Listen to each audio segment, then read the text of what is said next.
Hi, I'm Vanessa Lynch, the Pennsylvania Field Organizer for Moms Clean Air Force. Thanks for joining us for today's edition of Moms Read for Our Future. Our book today will be Follow the Moon Home by Philippe Cousteau and Deborah Hopkinson.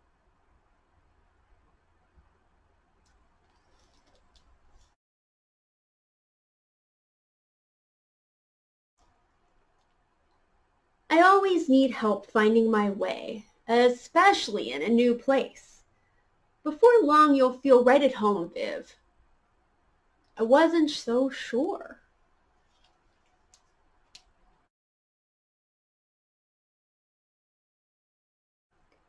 Welcome, Vivian, called Mr. J. You're just in time for the fun. We're looking for a problem to solve. I got out my pencil and bit my lip.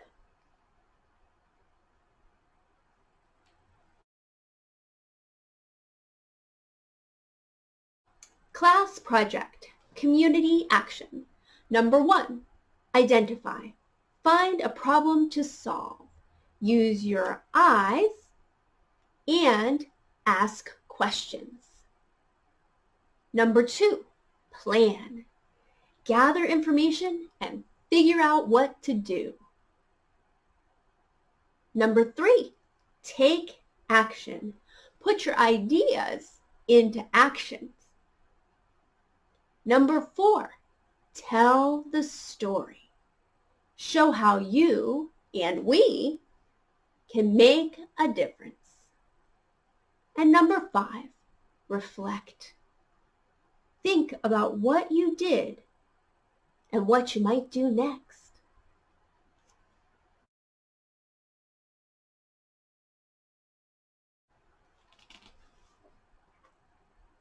I rode my bike all over town looking for a problem.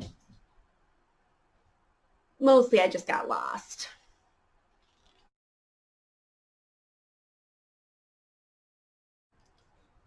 On Saturday, I took Samson and Luna for a run on the beach. Mostly they pulled me. Let's make a gigantic hole, I gasped, flopping down. My big digger and my little digger sprang into action. Suddenly, it was raining sand.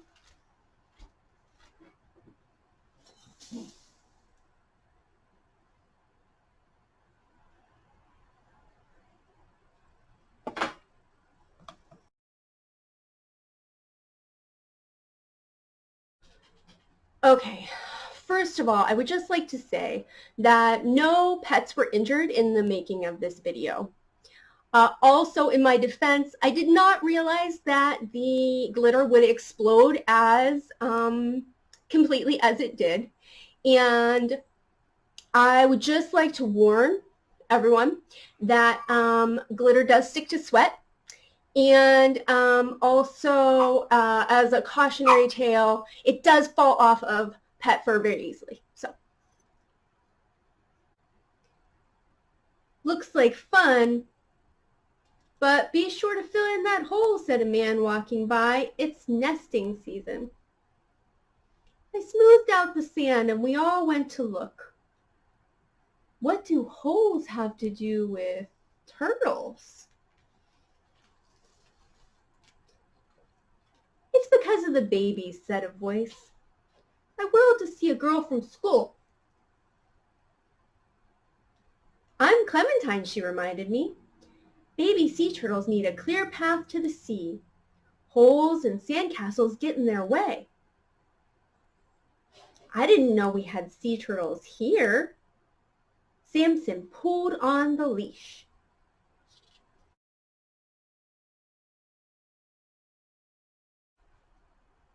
We do.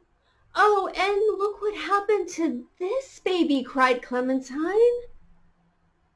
Why were you going the wrong way, little one?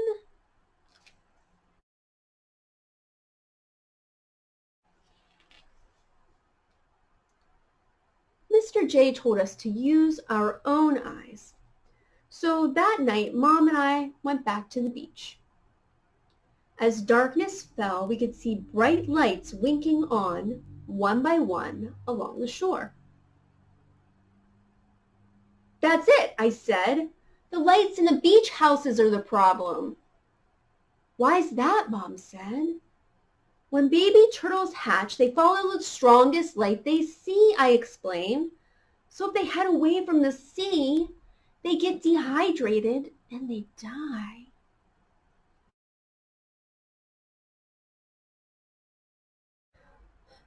My heart sank as I stared at the houses. There are so many. How can we ask all these people to turn off their lights? Most of these houses are vacation rentals, Mom said. That means new people come to stay every few days.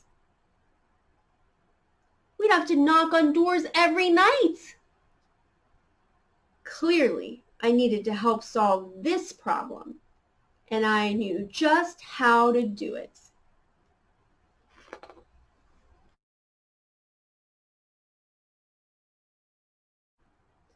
On Monday morning, Clementine and I raised our hands first.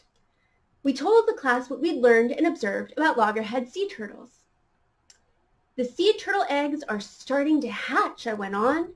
To save the hatchlings, we need the whole class, the whole town to help. And that's how Lights Out for Loggerheads began.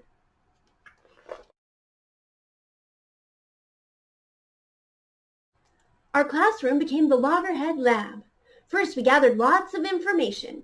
We read books, we visited an aquarium and a sea turtle hospital. We asked someone from the South Carolina Marine Turtle Conservation Program to speak to our class. We all brainstormed solutions, choosing the best ideas. Then we got to work.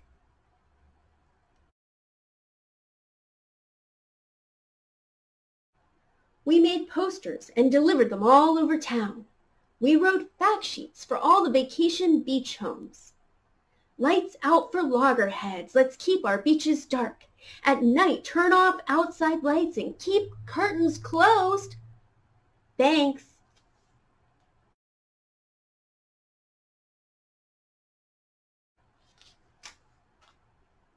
To pay for printing our flyers and posters, we held a bake sale. Andy, the coffee shop man, donated a whole pan of his famous granola. The editor promised to put my article in the community newspaper. Nice to have a new writer in town, she said. The printer gave us a discount. For the loggerheads. Rebecca and Max learned how to spread the word on the internet. Mr. J helped write a press release.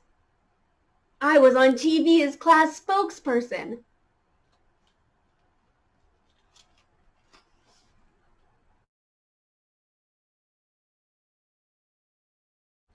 We invited volunteers from SCOOT, South Carolina United Turtle Enthusiasts, to a town meeting. When the big night arrived, the room was packed. The room buzzed with ideas. We talked about how to make our beach a great place for turtles, how to mark nests, run nightly patrols, what to do if hatchlings get in trouble.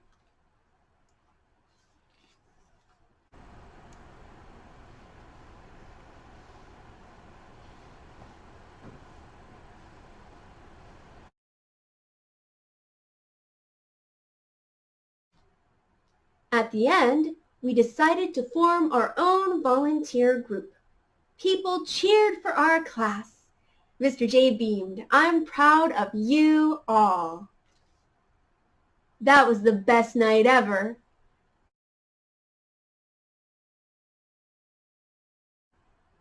On the last evening of summer school, we went on a turtle patrol.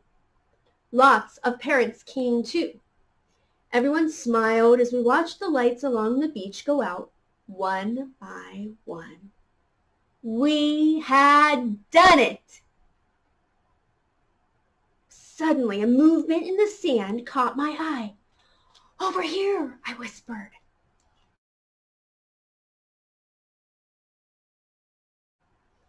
We crept closer, careful to stay quiet. A crescent moon shone on the waves. The sea glittered like silver. I made out first one, then two hatchlings. Soon the sand seemed to boil over with life. Tiny turtles no more than 2 inches long burst from the nest. We watched, barely daring to breathe. Would they know where to go?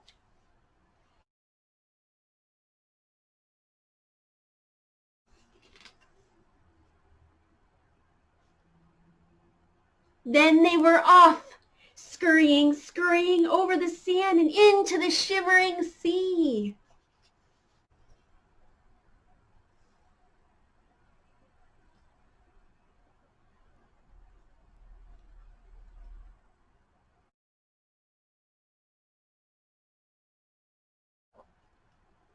We stood together, smiling and silent with wonder. Then, just like the turtles, we followed the moon home.